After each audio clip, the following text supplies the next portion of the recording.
Volvemos.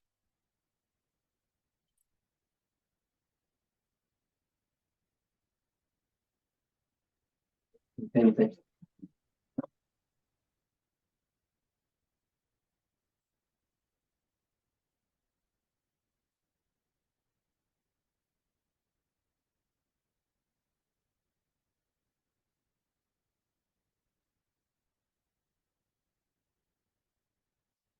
Muy bien. Nos habíamos quedado con Cirilo de Jerusalén, se encargó de la instrucción catequética de los neófitos, o sea, los nuevos. Ejerció, se consagró como obispo de la ciudad de Jerusalén, ¿no? Y él hizo un documento de 24 catequesis, en que son comentarios del símbolo bautismal usado en aquella época, ¿no? Una vida agitada, ¿no? Frente a las cuestiones arrianas, ¿no? Aunque algunos dudan de su ortodoxia, ¿no? Sobre todo los relacionados con los semiarrianos, ¿no? Porque los semiarrianos son una cosa y los arrianos son otra, ¿no? Por si acaso, ¿no? Los semis son los que se acercaban un poco al concepto, pero no tenían el concepto total como Arrio, que decía que el verbo no era eterno y que había sido engendrado, ¿no? Y por lo tanto tampoco era Dios, ¿no? Epifanio, obispo de Constancia en Chipre, Salamina, eh, tuvo una vida agitada, ¿no? Fue incapaz de hacerse cargo de las dificultades del adversario y fueron proverbiales sus luchas contra el origenismo. Desde el punto de vista literario, ¿no? Se distingue sobre todo por su cesta de medicinas, traducida generalmente con el título de Heresis, pues contiene un resumen de 80 herejías muy importantes para la historia eclesiástica, ¿no? También está el libro de Ancoratus, donde presenta exposición de la doctrina, sobre todo la de la Trinidad contra los arrianos. Allí incluye dos símbolos de fe, uno de los cuales forma la base de símbolo del Concilio Segundo Ecuménico, ¿no? Bien, entonces, como se dan cuenta, muchos de estos padres de la Iglesia realizaron documentos pues, sobre la Trinidad, o sea, lo que no había, ellos hicieron pues compendios acerca de varios dogmas, en este caso de la Trinidad sobre todo. Efrén fue uno de los que representa el apogeo de la patrología siriaca, ¿no? Nacido en Cibisis, en la Mesopotamia, ¿no? Dirigió la escuela de Edesa desde el año 366. Eh, Nunca quiso ser obispo ni sacerdote, quedó como diácono, ¿ya? Pero más brillaron sus dotes naturales de orador, místico y poeta, por lo cual sus paisanos lo llaman cítara del Espíritu Santo, ¿no? Eh, Fue entonces un hombre, un gran maestro, ¿no? Como dice aquí, interesante, no quiso ser obispo ni sacerdote, solamente llegó a ser diácono, nada más, ¿no? Un servidor. Eh, Compuso comentarios casi de toda la Biblia, pero se conserva en siriaco los del Génesis, Éxodo y Crónicas, los Evangelios y Epístolas de Pablo, que se conservan en armenio, ¿no? Su método es más bien literal, aunque no desdeña las alegorías. Claro, parece que fuera de la escuela de Antioquía, que la escuela era literalista.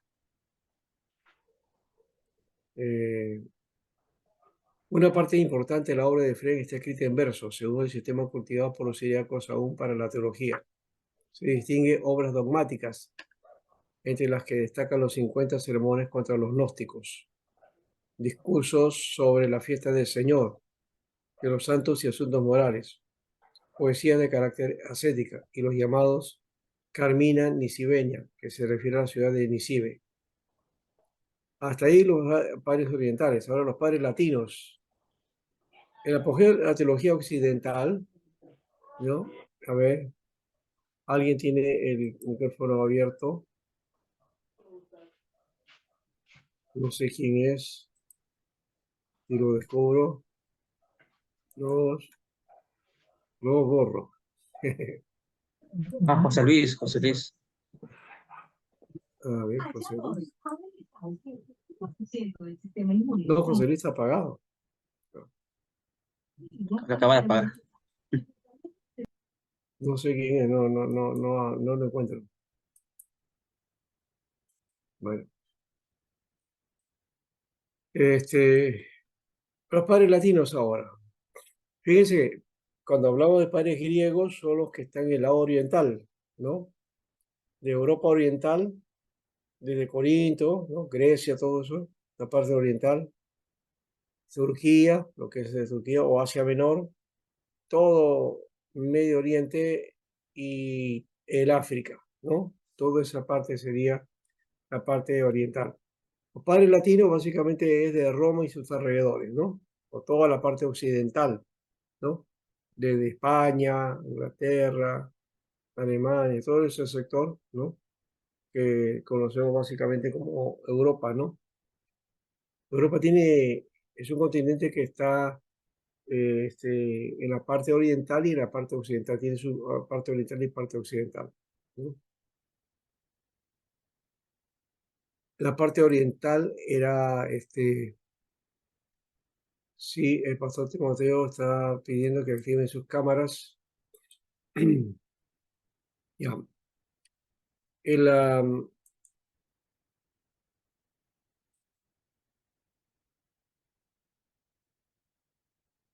decía, los padres orientales escribían en griego, los padres latinos escribían en latín. Por eso se les llama así, ¿no? Por el hecho del idioma, ¿no? Eh, la época de apogeo de la teología occidental, más o menos el 4 y 5, estaba más o menos a la par del anterior, ¿no? La literatura eclesiástica oriental, ¿no es cierto? Fue la que llegó por ese siglo, 4 y 5, pero también lo es la rapidez con que los padres de Occidente alcanzaron hasta cierto punto, ¿no? Y que también exigieron a los orientales, ¿no? O sea, no es que estos padres no hayan tenido una profundidad, ¿no? La tuvieron, ¿no? Eh, los motivos de este apogeo, la prosperidad de la iglesia y la necesidad de su defensa contra la herejía, que básicamente esa fue la clave, tanto en el oriente y el occidente. Es decir, perdón, la iglesia enfrentaba herejías y tenía que defenderse. Entonces los padres hacen esa función, ¿no? Y también hubo el talento, ¿no? De estos hombres, ¿no? Que Dios pues levantó, ¿no? O sea, aquí ahí estamos hablando entonces de la importancia de la estrategia también, ¿no? Líderes que digamos, son los claves, ¿no? Para que la iglesia entonces se enfrente o hayan dejado pues bases importantes, ¿no? Voy a repetir, esta parte es poco estudiada, lastimosamente, ¿no? Dentro del mundo protestante. Pero necesitamos nosotros entender eso. Si fuéramos a la fuente, que fueron ellos, podríamos entender un poquito más nuestra doctrina, ¿no? Porque nosotros hemos recibido la doctrina a partir bueno, en la iglesia, como dogmas, doctrina, pero también en los seminarios la afirmamos con la teología sistemática. Pero que eso ya está elaborado, pues. Entonces, eso elaborado se desarrolla en la época de los padres de la iglesia, ¿no? Entonces, ¿por qué motivo ellos hicieron lo que hicieron o enseñaron lo que hicieron o propusieron esa enseñanza? Es importante reconocer y saber esta etapa de los padres de la iglesia, ¿no? La característica entonces que distingue a los padres occidentales frente a los orientales son que más, en general, son más hombres de acción que de especulación, ¿no? Los orientales, bueno, hay acción y especulación, que luego son especulativos también, ¿no? Pero mientras los orientales tienden más bien a las cuestiones más especulativas, como son los dogmas trinitarios y cristológicos, los occidentales atienden con frecuencia a temas prácticos, como son los del pelagianismo y donatismo, ¿no? Ya hemos dicho que es lo de Pelagio, ¿no? Esto de la naturaleza del hombre, ¿no? La escuela latina, la escuela occidental, bueno, vamos a ver los tipos de exégesis que tenía. Tipo intermedio de exégesis, porque tenía algunos elementos de la escuela de Alejandría, pero también aceptó algunos principios de la escuela de Antioquía. ¿Cuáles son los elementos de la escuela de Alejandría? Primero, la alegoría, ¿no? La interpretación que hacían de la Biblia era de forma alegórica. Y la escuela de Antioquía tenía la escuela literalista, o sea, que texto por texto, ¿no? Eh, interpretaban el texto, ¿no? De forma literal, ¿no? Sin ver el contexto, la historia, no, simplemente lo que está escrito ahí. Ya, entonces, aceptó, de alguna manera, esa es la fusión de estas dos, ¿no? Alejandría y Antioquía. Parte es alegórica, parte literal, ¿no? Su rasgo fundamental es la autoridad de la tradición. Y ahí viene ya un elemento que se va a afirmar para que la Iglesia de Roma, ¿no? Tenga un anclaje ahí, una columna, ¿no? La tradición. Son tres elementos que tiene la Iglesia de Roma como base, ¿no? La Biblia, el magisterio de la Iglesia y la tradición, ¿no? Son esos tres pilares, ¿no? Sobre los cuales está basada la enseñanza de la Iglesia Católica, ¿no? Entonces, aquí está la autoridad de la tradición que propone la escuela latina y claro, como hemos dicho, eso va a ser la base para, o el pilar para la Iglesia de Roma. Y la otra es la Iglesia en su composición, su estructura, ¿no? En cuanto a la interpretación bíblica. Este tipo de exégesis fue representado por Hilario, Ambrosio, Jerónimo y Agustín, ¿no? Agustín, aunque es del Oriente, es reconocido también en el Occidente, ¿no? Jerónimo también. Jerónimo se hizo famoso por la traducción de la Vulgata. Este es Jerónimo de Estridón, ¿no? Jerónimo de Estridón. Bueno, lo vamos a poner acá. ¿Dónde se me fue? Ahí está arriba. Ah, no, ya sé. Lo que pasa es que no lo puedo escribir acá porque este es en PDF. Está bien. Ya eso lo voy a cambiar entonces en el Word. Ya, Jerónimo se hizo famoso en su traducción de la Vulgata. Estaba familiarizado con el hebreo y el griego. ¿Ya? Su obra en el campo exegético consiste en un gran número de notas lingüísticas, históricas y arqueológicas. Agustín, en cuanto al conocimiento de las lenguas originales, era más deficiente, ¿ya? Pero tenía habilidad de sistematizar las verdades bíblicas, ¿no? Y lo hizo, pues, ¿no? En su libro Confesiones, él hace, y en sus comentarios, en sus estudios, él sistematiza la doctrina, ¿ya? Podríamos decir que él es uno que nos da una base para la teología sistemática, ¿no? Bien, otra vez, por favor, ese micrófono. Ah, acá ya sé, hermano José era. Ya lo. Jerónimo se hizo famoso en su relación de la Vulgata, ya hemos dicho, y Agustín, pues, era hábil en sistematizar las verdades bíblicas, ¿ya? Él decía que el intérprete debe estar equipado para su tarea en filosofía, crítica e historia, pero sobre todo de amor. Y adoptó una interpretación bíblica, ¿no? Esta cuádruple interpretación bíblica tenía que ver con el aspecto histórico, etiológico, analógico y alegórico, ¿no? Recuerden que Agustín, pues, estaba más en la escuela oriental que en la escuela latina, pero bueno, también se reconoce por aquí, ¿no? Entonces está basada en cuatro facetas, ¿no? Ya. Ambrosio es el representante de los padres occidentales del siglo IV, probablemente nació en Treveris, o Treveris le llaman los italianos, ¿no? Inició su actividad como gobernador de Milán, fue llevado en el año 374, ¿no? Como dignidad episcopal. En 8 días recibió el bautismo y las diversas órdenes sagradas.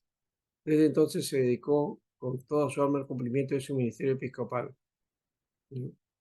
Fue modelo del príncipe de la iglesia, ¿no? Hombre de gobierno, consejero de los emperadores, doctor y padre del pueblo, y defensor de la ortodoxia contra las herejías y los restos de paganismo. Era un perfecto romano, ¿no? Poesía, autoridad natural, ¿ya? Se imponía fácilmente, aunque de carácter blando, pero con voluntad enérgica, ¿ya? Y cuando tenía que chocar con el emperador Teodosio, por ejemplo, que Teodosio fue el que hizo de la religión cristiana, el cristianismo hizo religión oficial, ¿no? No fue Constantino, por si acaso, fue Teodosio. Yo tengo la fecha 381, pero puede ser 385 o 381, por ahí puede ser. Se complacía más bien en las cuestiones prácticas y morales que en las grandes especulaciones. Llegó a ejercer con su trato y su elocuencia un influjo extraordinario en todo lo que le rodeaba.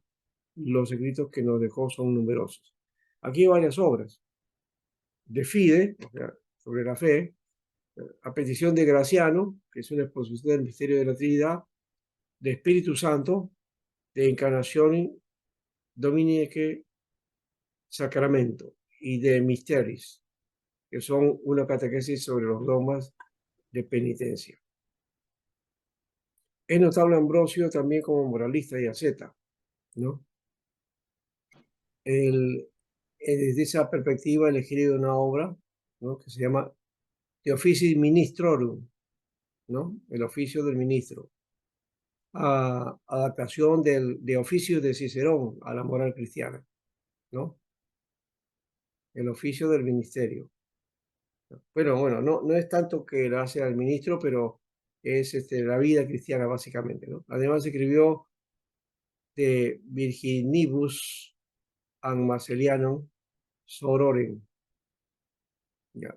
También la institución Virginis, Exhortatio Virginati, ¿no?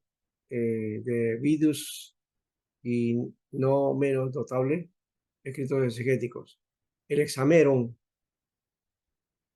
también diversos tratados sobre los patriarcas, exposición de Lucas, ¿no? Y discursos y homilías, ¿no? Que se han conservado. También hay colección de cartas y hay himnos litúrgicos que él compuso y que algunos todavía están en nuestros días, como por ejemplo A Eterne Rerum Conditio o Deus Creatio Omnium, ¿no? Dios creó todo, Omnium, ¿no? El Te Deum también, en cambio, aunque se le atribuye, no es suyo, sino que fue compuesto probablemente por Niceta de Remesiana hacia el año 350. Jerónimo ahora, Jerónimo está nacido en Estridón de Dalmacia, hizo sus estudios en Roma, Treveris, Aquileia y luego se dirigió al Oriente. Se dedicó un largo tiempo a la vida anacoreta, es decir, la vida de monje, ¿no? A la vida mística, ¿no? Más tarde se trasladó a Antioquía, donde se fue ordenado sacerdote e hizo estudio de exégesis. Bajo el magisterio de San Gregorio Nacianciano se instruyó en el hebreo y adquirió aquella sólida formación que constituye la base de su actividad literaria. Poco después partió para Roma acompañando a su obispo Paulino y a Epifanio. Y su fama, ¿no? Creció, ¿no? En cuanto a ciencia. Indujo al Papa primero, a Damaso primero, a detenerlo, aunque tiempo como algún tiempo, a tenerlo como consejero, encomendándole trabajos diversos sobre la escritura. Después de 3 años, volvió al Oriente, donde permaneció el resto de su vida, ¿no? En Belén, el monasterio que él mismo fundó, dedicado a la vida ascética, ¿no? Su carácter vehemente, su temperamento ardiente y excitadísimo le hacían cometer excesos de dureza con el trato de los demás.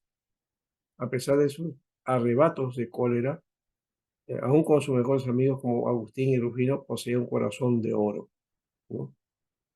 Bueno, eso sucede, ¿no? Hay personas creyentes, ¿no? Que son a veces muy violentos, ¿no? O reaccionan, ¿no? De una manera así fuerte, ¿no? Pero no quiere decir que sean malos, ¿no? ¿No? ¿No? Bueno, aquí su obra importante para Agustín fue entonces la Vulgata, ¿no? ¿No? Después de Agustín es el hombre más eminente de la Iglesia Occidental, ¿no? Este, sus trabajos más importantes, ¿no? Se refieren a la Sagrada Escritura, la traducción de la Biblia en latín llamada Vulgata desde el siglo XII, ¿no? Para ello tradujo el Antiguo Testamento directamente del hebreo y en el nuevo revisión preparó la llamada Itala, ¿no? Eh, esta Biblia de latín recién en el siglo XII se comenzó a llamar Vulgata, ¿no? Por ese caso. Originalmente no se llamaba así. Había una Vetus latina también, una antigua versión latina, ¿no? Pero eso es otra cosa, ¿no? Que no era de Jerónimo, por si acaso, ¿no? ¿Qué más? También compuso comentarios de los salmos, de los profetas, de las epístolas de Pablo, Evangelio de Mateo y Apocalipsis, además de diversas obras bíblicas de gran valor, como las cuestiones hebraicas sobre el Génesis, los nombres hebraicos completos del onomasticón de Eusebio. ¿Sí? Escribió también series importantes, ¿no? Altercatio Luciferani e Ortodoxia, ¿no? El, el altercado luciferino y la ortodoxia. También contra el rigorismo luciferiano, Ad versus Servidium, en defensa de la virginidad de María, Ad versus Jovianum, y varias obras citadas en cuestiones origenistas y pelagianas. Uno de sus trabajos históricos más dignos de mención es el de Viritis Illustribus, o Illustribus, que aunque tiene algunos defectos, constituye una base magnífica para la patología primitiva, ¿no? Se conservan 121 cartas de gran valor y cultura. También está el llamado Martirologio Jeronimiano, que no es suyo, sino que se compuso en el siglo VI.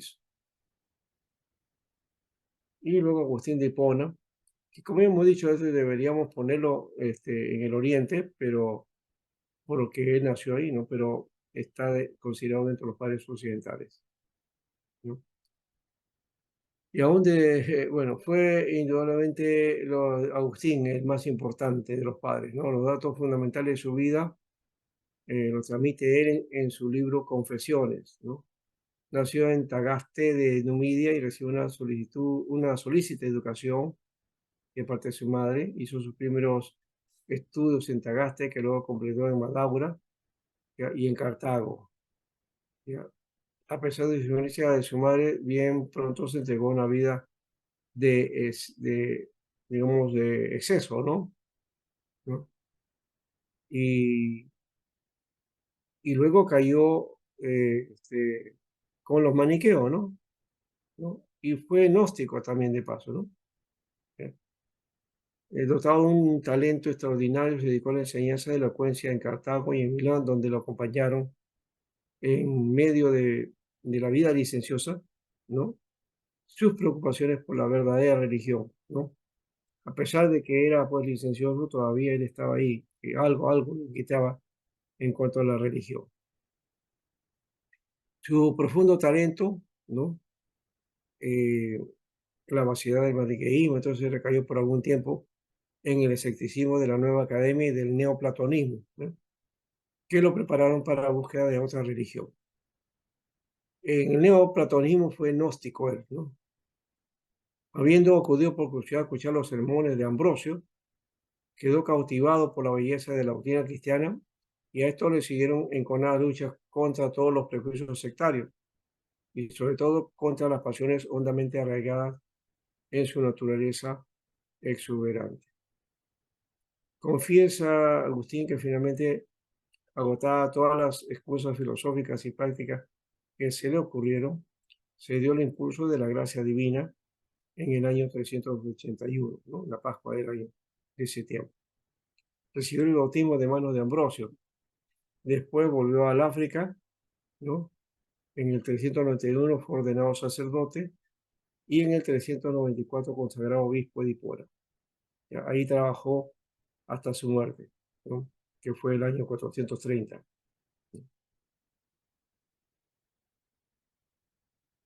Los dotes fundamentales de Agustín aquí, ¿eh? Un gran entendimiento, ¿no? Que lo hacía capaz de abarcar, ¿no? Y profundizar también al mismo tiempo, ¿no? Las materias más variadas y difíciles. Tenía una erudición pasmosa que ponía a su disposición todos los tesoros de la ciencia profana y cristiana. Sentido práctico de las cosas que da un sello característico a toda su actividad eclesiástica. Se puede afirmar que juntaba magníficamente la profunda especulación oriental con el sentido práctico de los romanos y de los occidentales.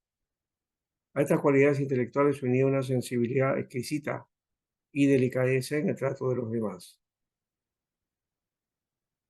La producción de Agustín, ahí está, como hemos dicho, la obra de las Confesiones, ¿no?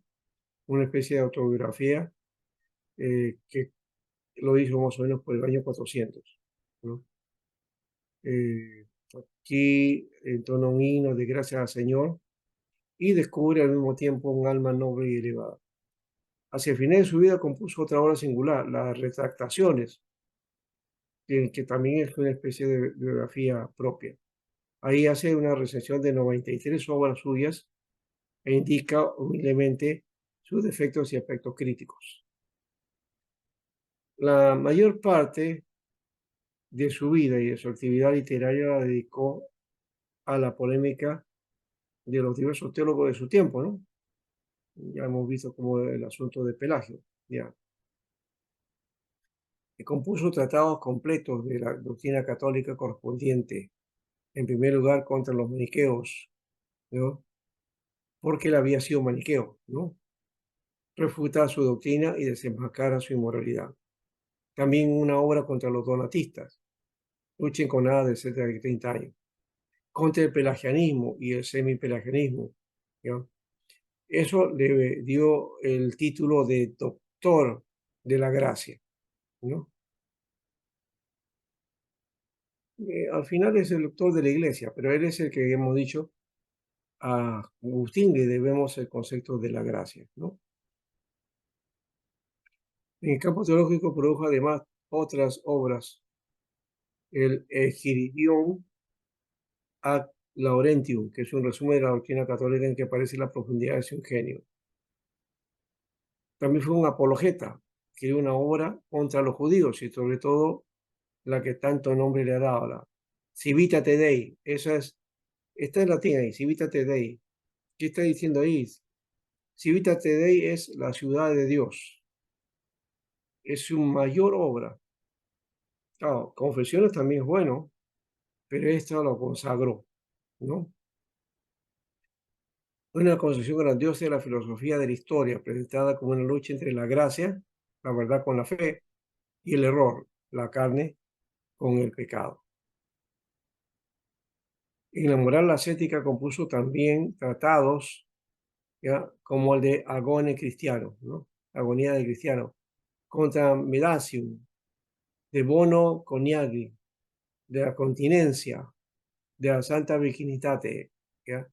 Y de Opere Monacorum, ¿no? Algunos de estos se pueden entender en castellano, ¿no? La serie bíblica ha dejado gran número de homilías en esta exégesis. Sigue el sistema místico alegórico de la Escuela de Alejandría, ¿ya?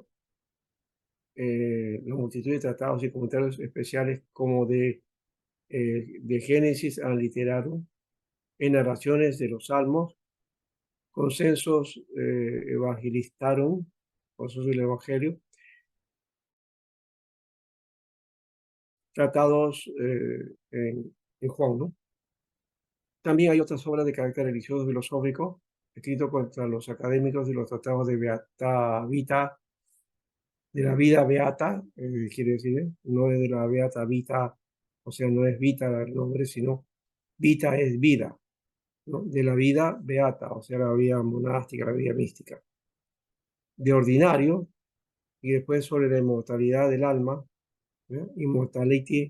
Immortalitate animae, ¿no? Sobre todo los soliloquios. A esto deben añadirse un número extraordinario de sermones, muy diversos, ¿no? Y también las homilías, ¿no? Esto hace de Agustín el mejor orador entre los pares latinos, ¿ya? Lo curioso del caso acá es que él estuvo en el Oriente, ¿no? Pero está considerado entre los padres latinos, pues, ¿no? Porque escribe en latín, ¿no? Y otros padres latinos aquí, ¿ya? Hilario, Paulino y Rufino. Hilario de Poitiers, ¿no? Eh, él tuvo unas luchas para mantenerse en la ortodoxia, ¿no? Luchó por la doctrina y también pues tuvo una habilidad dialéctica. Fue llamado el Atanasio de Occidente, ¿no? Porque Atanasio fue en el Oriente, es el que se va contra el arrianismo, ¿no? Recibió una sólida educación profana y siguió algún tiempo la filosofía epicuria, hasta que ya de edad madura recibió el bautismo hacia el año 350 y pronto fue elevado a la sede episcopal de Poitiers. Desde entonces toda su actividad eclesiástica y literaria gira en torno a la defensa de la defensa, perdón, gira en torno a la defensa de la ortodoxia frente a los arrianos y al emperador Constancio, ¿ya? Eh, bien. Hilario aprovechó el destierro para familiarizarse con el griego y con los padres, ¿ya? Y con los padres orientales, y para conocer a fondo el monacato del Oriente. Vuelve a su patria y sigue hasta su muerte siendo columna de la fe, ¿no? Y tratando de convertir a los que habían cedido a la herejía. Todos sus escritos, ¿no? Tienen un motivo apostólico, ¿no? Junta la especulación y la profundidad de los griegos con la dialéctica y fuerza de los latinos, ¿no? Y hay que reconocer que su estilo parece demasiado estudiado y enfático, y a veces resulta algo oscuro o incomprensible, ¿no? Fue un escritor excelente. Luego está Paulino de Nola, ¿no? Él fue de Burdeos, ¿no? Adquirió grandes riquezas y renombre, casado con una rica dama, ¿no? Eh, Se hizo bautizar ya de avanzada edad y se retiró a Barcelona. Ahí profundizó más y más en la vida cristiana hasta que, vuelto a Nola, ¿no? Junto a la tumba de Martín Félix, se dedicó a la vida ascética y a la composición de numerosas poesías. En el año 409 fue consagrado obispo de la ciudad. Se conserva de él 35 piezas, entre las cuales 13 Carmina Natalicia en honor a Félix. No se distingue por la riqueza de colorido, ¿no? E inspiración poética de Prudencio, sino más bien por su facilidad y devoción, ¿no? Rufino de Aquileia, ya, discípulo de Dímeo el Ciego, ¿ya? Es entusiasta, discípulo de Orígenes, dirigió un monasterio en el Monte de los Olivos, ¿no? Tuvo una amistad con Jerónimo, ¿no? Su amistad con Paulino de Noli, la estima de él hacia Agustín, le dio cualidades, no mucho a su favor, ¿no? Y los últimos años de su vida las pasó en Roma y en Aquilea.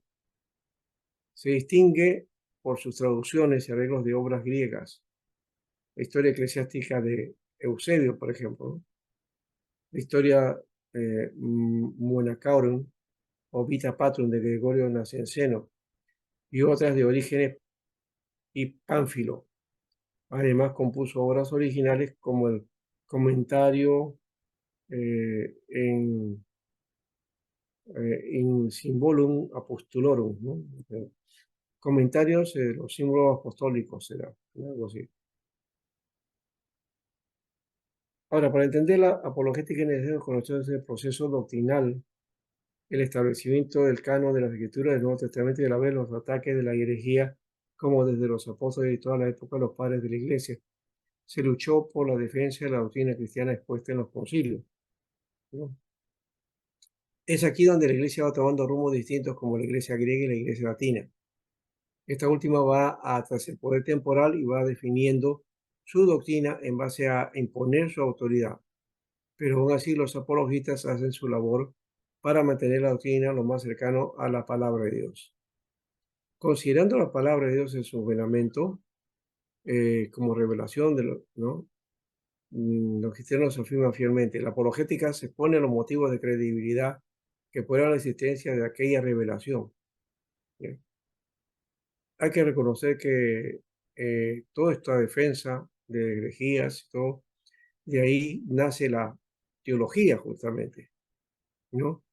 Entonces la teología nace como una apologética, como una defensa de la fe, ¿no? Todos los dogmas, la doctrina, ¿ya? Que van a definir teológicamente, nacen entonces de esa inquietud apologética, ¿ya? Eh, la apologética es tenido como objetivo convencer al ser humano y promover los corazones. Es natural que emplee los medios más adaptados de la condición inmutable en el fondo, variable de la forma, pues de la manera de presentar los motivos de credibilidad, la elección de argumentos, la importancia que deba dar cada uno. Todo esto son cosas que Dios deja a la habilidad del apologista y su espiritualidad, ¿no? Entonces, los padres tuvieron pues una participación interesante con este aspecto. Bueno, ahí termina este documento, que es una extensión interesante, buena, y que nos ha permitido tener por lo menos una imagen, ¿no? De todo este tiempo, o de estos personajes que formaron la iglesia, le dieron el carácter, ¿no? Aunque ya hemos dicho, una parte de estos, ¿no? Especialmente los padres latinos, ¿no? Influenciados, hacen la iglesia latina, ¿no? ¿No? Y es la que va a dominar. Ya eso por cuestiones políticas y por cuestiones del imperio, hacen que la iglesia que está ahí en Roma se apodere de todas las demás iglesias y reclame su autoridad última y final, ¿no? Y que todos tenían que mirar a Roma, ¿no? ¿No? De eso Agustín en parte hace algo, lastimosamente parte de eso es, en la ciudad de Dios pone a Roma como la ciudad de Dios, ¿no? Uno cuando piensa en lo que escribe Agustín sobre la ciudad de Dios, uno pensaría que está hablando del cielo, ¿no? O está hablando de Jerusalén, ¿no? Pues está hablando de Roma como una estrategia para que sea la ciudad de Dios, ¿no? Como el centro del universo, ¿no? ¿Qué es lo que pensaban antes, pues, ¿no? Todos los caminos conducen a Roma, ¿no? Si un concepto no como ahora se piensa, de que toda religión es válida, no. Esa es la aplicación que se ha dado a esa frase. Esa oración en realidad apuntaba a una cuestión geoestratégica, ¿no? Los imperios, los emperadores ¿Qué hicieron para que Roma creciera o se hiciera grande? La conectaron, ¿no? La conectaron todo el imperio con la capital, Roma. ¿Y cómo la conectaron? Por medio de un sistema de redes. Sistema de redes. Creo que de paso el sistema de redes en Internet tiene ese mismo principio, ¿no? El principio de Roma. Roma entonces hizo, en el imperio se hizo una redes de carreteras, ¿no? Entonces todas las carreteras, las intersecciones todas llevaban hacia Roma. Nadie podía perderse, ¿no?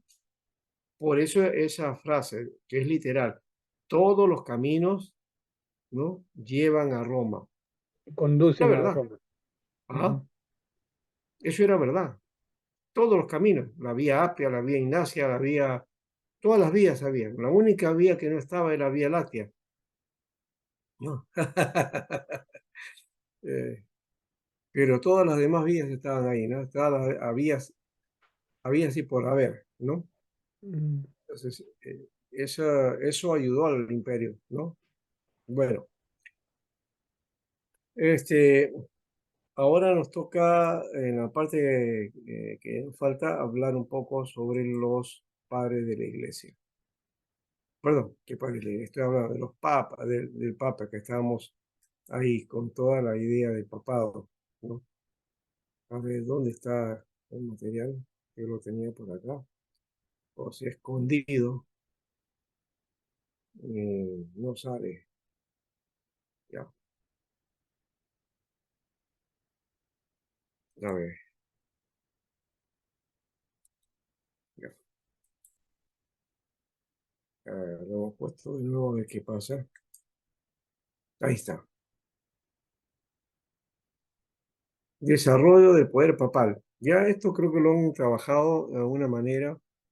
Me quedó un poquito pequeño, me parece, lo que hicieron, pero de todas maneras aquí está, ¿no? Eh, este, bueno, la palabra papa, uno dice que significa papá, pero no tenemos exactamente el significado, ¿no? ¿Ya? Es un término de respeto, de cariño, ¿no? Que se aplicaba a los obispos antiguamente, ¿no? Y también sin importar que fuera obispo de Roma, en realidad, ¿no? A cualquier otro obispo de cualquier otra ciudad. Pero Roma lo tomó, ¿no? Y le dio una connotación especial, ¿no? El Papa de Roma entonces llegó a tener autoridad, ¿no?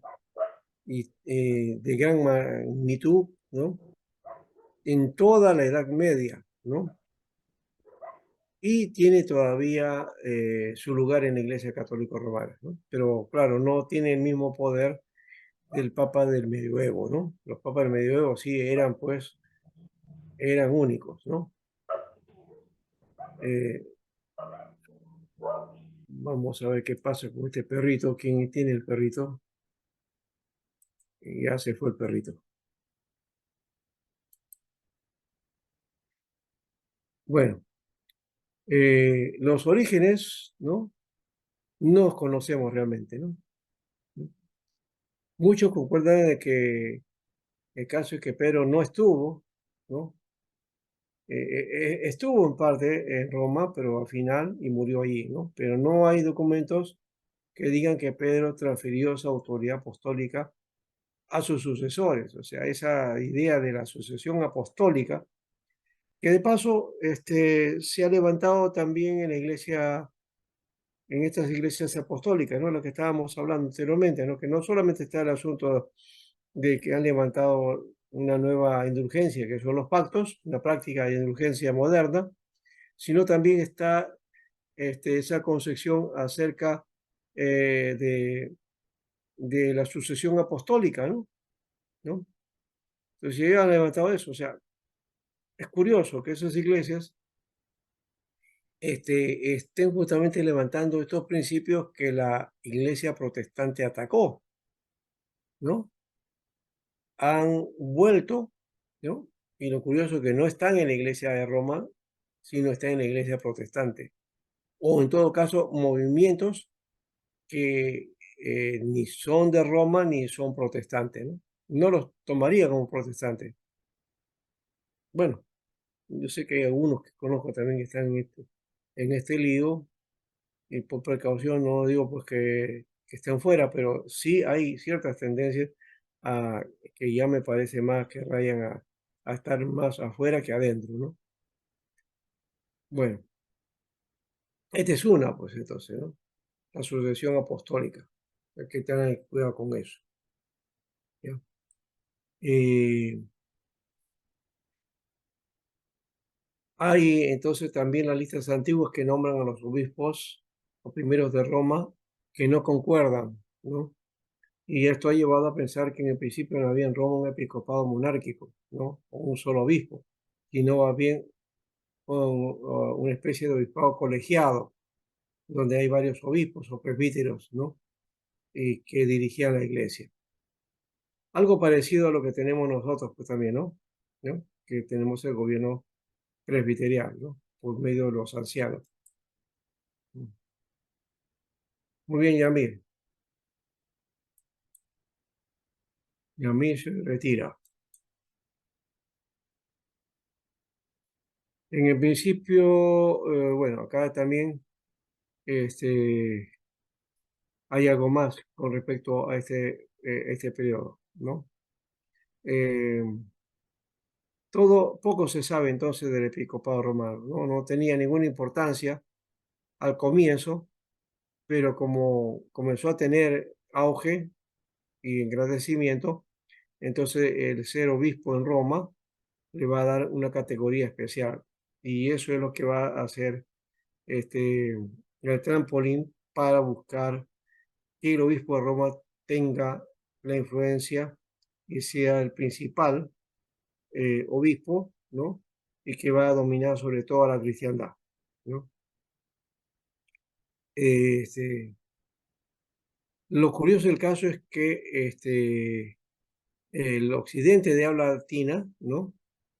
Tuvo este dominio, pero no la dirección teológica realmente y la dirección espiritual del cristianismo no estuvo en Roma, como ya lo hemos visto acá, ¿no? Estaba en África Latina, que produjo a Tertuliano, Cipriano y Agustín. Claro, es que esa gente tuvo una influencia latina, por eso es que poco se va por ese lado, pero esto surgió en el Oriente. Eh, Luego entonces el imperio acepta la fe cristiana y Roma comienza, que era capital del imperio, ¿no? Se asume nominalmente como la iglesia central, ¿ya? Y en el imperio la iglesia comienza a organizarse siguiendo los patrones del Estado y las ciudades que tenían como jurisdicción política, ¿ya? Y así le dan las jurisdicciones eclesiásticas, ¿ya? Y de esa manera fue dividido en 5 patriarcados, ¿no? Jerusalén, Antioquía, Alejandría, Constantinopla y Roma, ¿ya? Y todo respondía más a realidades políticas que religiosas. Cuando los bárbaros invaden, la Iglesia de Occidente comenzó a seguir un curso distinto a la del Oriente, y entonces el Occidente desaparece y la Iglesia vino a ser guardián de lo que quedaba de la civilización. Así que el patriarca de Roma va a tener entonces un prestigio de autoridad, ¿no? Ese hecho de que el imperio desaparezca le da poder más bien al obispo o a lo que se va a llamar el papa, ¿no? Ya que estamos viendo ese detalle, quiero que vean esta figura, ¿ya? Que nos va a indicar a nosotros entonces, este, aquí está cómo estaba dividido, ¿no? ¿No? El patriarcado de Roma, Constantinopla, de Antioquía, de Jerusalén Y y de Alejandría. Alejandría, ¿no? Bueno, después viene la invasión del Islam, pero ya esto estaba distribuido así, ¿no? ¿Ya? Y sobre todos esos cinco, Roma estaba influenciando, ¿no? Por ser el centro, ¿no? Ni siquiera Jerusalén le correspondía en todo caso porque es la iglesia original, ¿no? Pero es Ujú. Roma la que finalmente se impone, ¿no? ¿No? Hasta nuestros días. Esa actitud de Roma va a hacer que se rompa, ¿no? Por acá, ¿no? Por acá. Acá es Europa Oriental y acá Europa, perdón, Europa Occidental y acá Europa Oriental, ¿no? Oriental. Sí, y esta parte del Oriente entonces se va todo, Constantinopla, Antioquía, Jerusalén, Alejandría, ¿no? Lo curioso del caso de esto es que, como estábamos mirando, Jerónimo, Agustín, ¿no? Que estuvieron más o menos por acá, Hipona, eh, era parte de África, la parte oriental, pero influenciados occidentalmente, ¿no? ¿No? Los escritos de Agustín eran en latín, entonces, por eso es considerado como padre latino, ¿ya? Mm, ¿Ya? Es otro detalle también, ¿no? Aunque nace en el oriente, ¿no? Pero es considerado padre latino, igual que Jerónimo, ¿no? ¿Por qué? Por el dominio del latín en sus escritos, ¿ya? ¿Ya? Los demás, que se llaman del oriente, padres del oriente, fueron o padres griegos, es porque sus escritos están en griego, ¿ya? Ese es el detalle que había que agregar a lo que hemos estudiado hoy, ¿ya? Bueno, siguiendo eso, eh,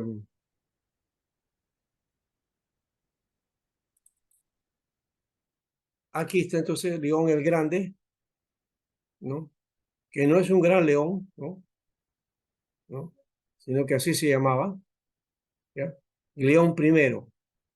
Y algunos creen que este es el primer papa, ¿no? León primero, el Grande, ¿no? Recuerden que los papas tenían siempre la idea que sus nombres eh, para utilizar el siguiente, entonces quiere decir que había un León primero y después un León segundo, León tercero y León cuarto y no sé cuántos leones pueden haber por ahí, ¿no?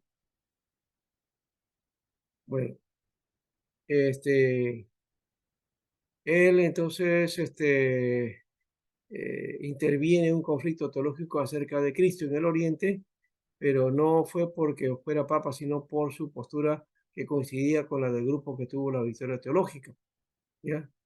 Eh, Él aumentó Occidente su autoridad, luego León adquirió notoriedad y aumenta su autoridad cuando Atila el Uno, el, el general, ¿no? Atila, ¿no? Que comandaba a la tribu bárbara de los Hunos, ¿no? Los Hunos con H, por si acaso, ¿no? ¿No? Estuvo cerca de invadir Roma y ante la negativa del emperador del Oriente de ayudar, este Papa León salió a hablar con Atila, ¿no? Dice que no se sabe qué habló, pero Atila desistió de invadir Roma, ¿ya? En ese momento, ¿no? Claro, en el año 455 los vándalos tomaron la ciudad y el Papa no pudo impedirlo, ¿no? Bueno, ya no fueron los unos, sino fueron los vándalos, ¿no? Que cuando hablamos de los vándalos no estamos hablando de la misma palabra que se le atribuyó a la gente que reclamó y que todavía sigue reclamando, por si acaso, ¿no? No son vándalos, para mí no son vándalos, ¿no? Bueno, ese es otro asunto.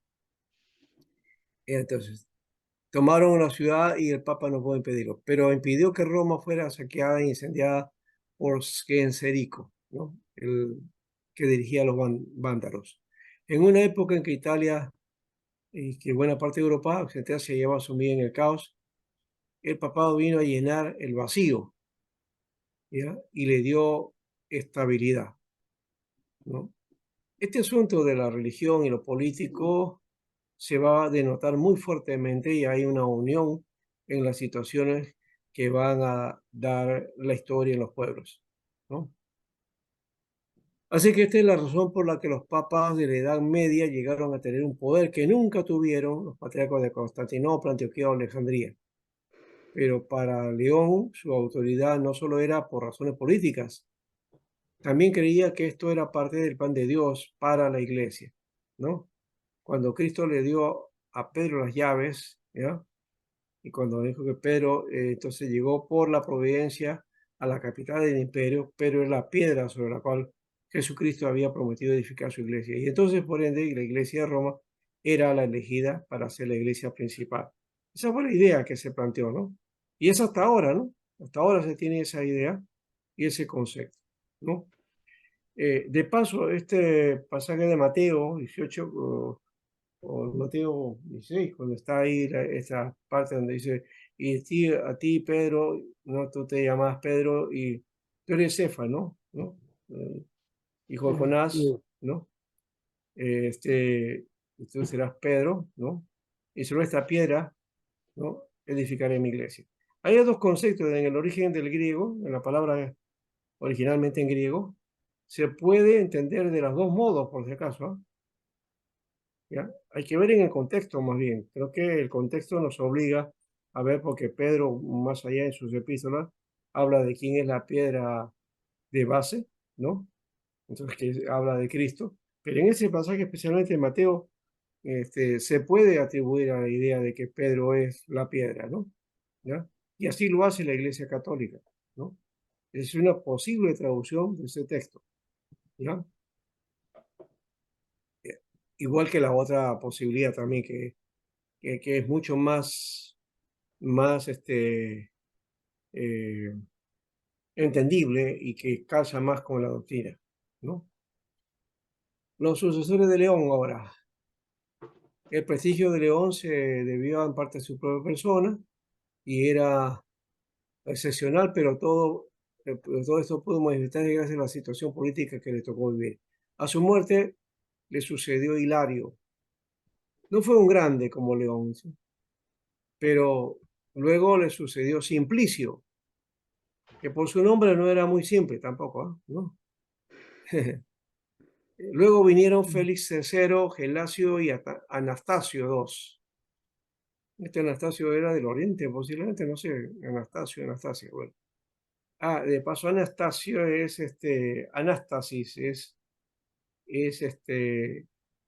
resurrección, ¿no? Renacer, Anástasis. Periodo en el que las relaciones entre papas y emperadores del Oriente no fueron buenas. Félix III se hizo conocido por romper relaciones con el patriarca de Constantinopla y, este cisma se perpetuó más adelante. En el 498 murió el papa Anastasio II y una pugna por el papado vino entre Símaco y Lorenzo. Ya entonces, en el siglo V se manifiesta, ¿no?, el dominio o el deseo de poder, ¿no?, dentro de la iglesia, los intereses de poder, ¿ya?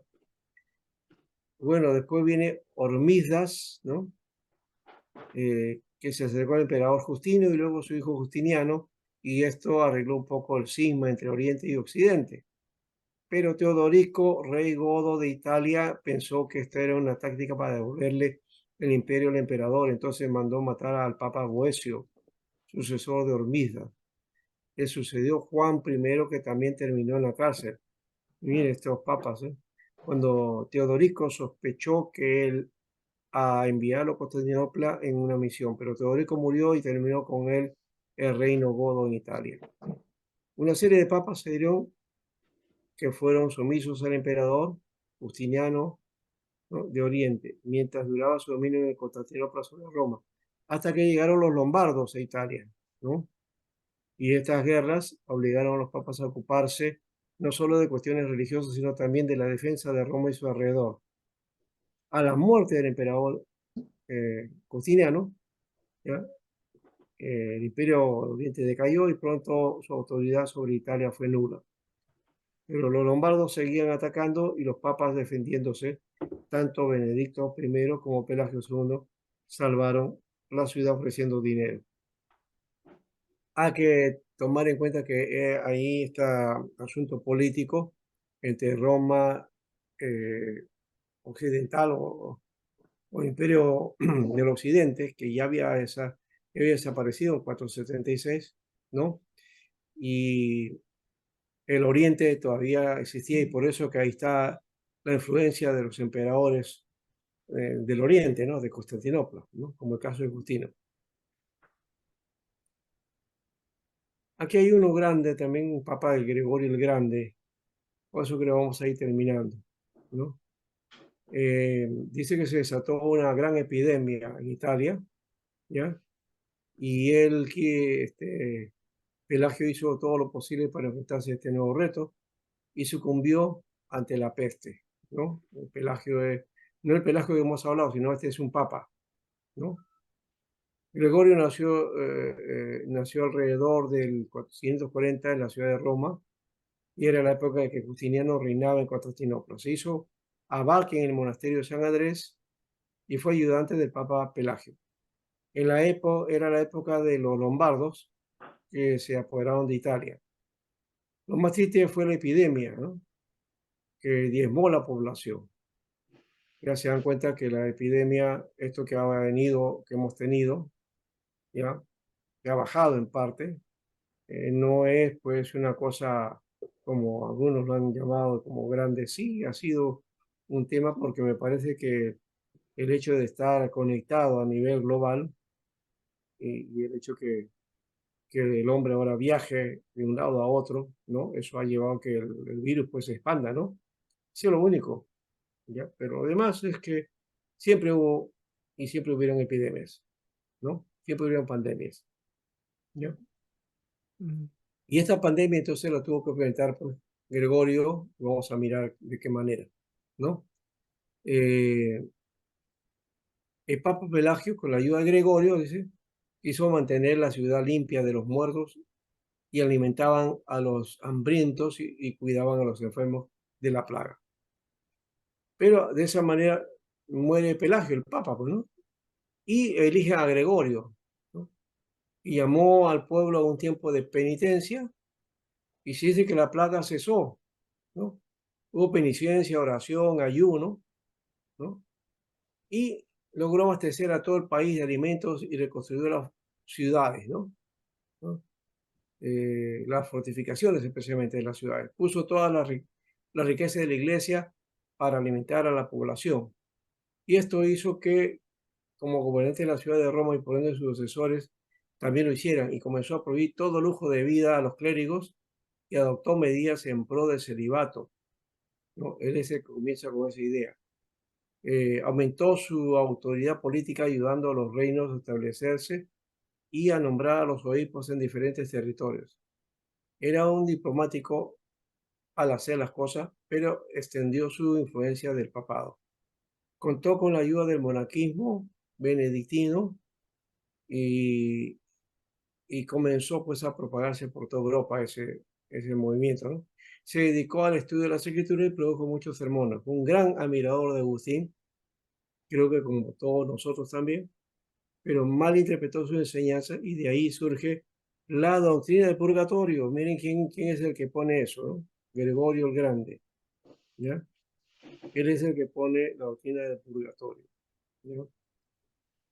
Y la doctrina del limbo también, que no se ha oficializado en la iglesia, el purgatorio sí, ¿no? Bueno, un comentario sobre esto. ¿Será, pastor, mala interpretación o será la idea de querer tener su nombre eternizado en la historia? No sé cuál fue el motivo de Gregorio. Yo sé que fue un hombre piadoso, sí lo fue, ¿ya? Eh, no sé, de repente, pues, mal informado o que en el poder, pues, recuerde que el Papa tenía una capacidad y un poder, ¿no? Que rayaba con el poder de los emperadores, ¿no? Mm, por, Entonces era representante de Dios en la tierra, ¿ya? por eso el deseo, el orgullo de querer que su nombre sea recordado. No sé si eso sea básicamente, pero más es la idea que ya él es representante de Dios, entonces él como representante de Dios podía hacer y declarar, ¿no? Eso se va a formar más adelante, recuerden, porque más adelante va a aparecer lo que se llama la, este, eh, ¿cómo se llama? La declaración es cátedra, ¿no? ¿No? O sea, toda palabra y todo principio es cátedra, tiene calidad de palabra de Dios, ¿ya? Ah, Inclusive las encíclicas que escriben los papas, las encíclicas vienen a ser una extensión de la palabra de Dios. Entonces, eso que, aunque no es canónico, ¿ya? Pero sí tiene carácter de sagrado y de que todo creyente debe tomar en cuenta, ¿no? Eh, También mire otras doctrinas que plantea él, ¿no? Que la misa por los muertos, ¿no? Para ayudarlos a salir del purgatorio, ¿no? Pastor, Sí, ahí también podemos decir que a él ya existía pues el libro de Macabeo, ¿no? no, Macabeos Donde, existía, no, no, el libro de Macabeos no tiene que ver con eso, ¿no? Esa ya es una interpretación que hacemos nosotros, pero Macabeos es un libro que es del ciento, a ver, sí, se desarrolla más o menos en el 100 antes de Cristo, ¿ya? Hasta el primer siglo, más o menos, ¿ya? Entonces, ya existía, no es claro, que por se eso digo que es desarrolla. ya, claro, se desarrolla y quizás él, leyendo Macabeos también habrá tenido esa interpretación del purgatorio, ¿no? De la No misa lo oculto sé, de los muertos. no, no lo sé, porque de paso el texto de la Vulgata y el texto de la Septuaginta fue hecha de 280, entre 280 y 180 antes de Cristo, por si O acaso, ¿ya? ah, Ya existía eso, en la época de Jesús ya había Septuaginta. Y los apóstoles predicaron con la Septuaginta, ¿ya? Esa misma Septuaginta es la que tiene Macabeos, ¿no? Entonces, pastor, no es Pero, que el Macabeos pastor, esté haciendo purgatorio, esa... sí, pastor, el purgatorio y el limbo eran dos cosas distintas o eran la misma. no, son distintas. No, lo del limbo, eso viene después. pastor, pero el canon no se cerró a principios del segundo siglo. Del Nuevo Testamento, se cierra el canon en el tercer, cuarto siglo, ¿ya? Del Antiguo Testamento, como usted está diciendo, sí, fue por el siglo primero, segundo después de Cristo, ¿ya? Pero yo estoy Mm. viendo el texto mismo de la Septuaginta, fue hecha pues entre el 200 pues antes de Cristo, ¿no? ¿Ya? Entonces, una cosa es la composición del texto y otra cosa es el canon, ¿ya? En la época que siguió la Septuaginta no había canon. De paso, nunca hubo canon del Antiguo Testamento, ¿no? Se dice más bien que fue Yahweh. Todavía yo tengo la teoría de que eso puede haber sido una posibilidad. Algunos dicen que sí, que Yahweh, y lo toman como una tradición, ¿no? Que Yahweh definió, ¿no? Pero básicamente no hubo una definición de textos en el Antiguo Testamento. ¿Cuáles son los libros que debían contener? Eso Mm. lo asumió el pueblo, ¿ya? El consenso del pueblo asumió qué libros eran los sagrados, ¿no? ¿Ya? En el caso de la iglesia sí fueron los obispos, fueron los concilios, ¿no? Bueno, vamos a quedarnos aquí entonces, ¿ya? Dejamos ahí a Listo, pastor. Gregorio y Ujú. la próxima semana vamos a continuar con eso, ¿ya? Pastor, le envié la tarea a su correo Sí, sí, sí, sí, ya vi, ¿ya? de la sexta Y semana bueno, que dijo. creo que hemos hablado también de una exposición, ¿no? De un tema que ustedes quieran No, no, hacer. no. Era No. investigación nomás. Ujú. Investigación, ya. En Ajá. todo caso, ya. Esa investigación, no se olviden, ya. Y si alguien lo quiera exponer, también sería interesante en cuanto al trabajo que quiera realizar. ¿Ya? Ya, listo, pastor. Ya. Creo que eso lo vamos a poner ya para que en la última clase, para que ustedes ahí vean sus temas y cada uno ponga eso. ¿Ya? Listo, Ahí pastor. lo vamos Pastor, a decir. más bien no ha vuelto a tomar lista y hay alumnos que ya entraron ya después de que tomó lista. No, sí, yo los he visto, los que entraron. Ya, solamente me quedó acá Leila, que llegó tarde, pero que también creo que ya se fue. Ya Ya. se fue. Pablo no ha venido, ¿no? Creo que está dedicado a salud. Mm, Y William Cabello tampoco ha venido, ¿no? No, tampoco. Ya, nada más, eso es lo único que falta. Ya. Gracias. Ya pasó. Entonces, digo, para la octava semana, Sí, tener el trabajo de investigación, yo no lo quiero para después, porque eso tampoco es bueno, ¿ya? Entonces quiero que ese trabajo ya lo tengan ustedes y con ese trabajo ustedes hacen una exposición pequeña de su trabajo, ¿ya? ¿Ya? ya, Entonces les voy a dar la última semana para eso, ¿ya? ya pasó. Pastor, ¿qué trabajo de investigación era? Cualquier tema que ustedes quieran hacer de, de esta parte de la Cualquier tema historia. referente a la historia de la iglesia medieval, el papado, los Sí, sí, cualquier tema, reformadores, cualquier tema. los padres de este, la división entre Oriente Occidente del y Occidente Oriente y también. Occidente, Sí, cualquier tema de la clase. sí. Ya, Carlito, me lo manda, por favor. Ya, muy bien. Hermano. Nos vemos, bendiciones. Que de verdad, pues, mándame. Gracias, bendiciones. Bendiciones. Ya, Pastor, Bendiciones. gracias. Ya.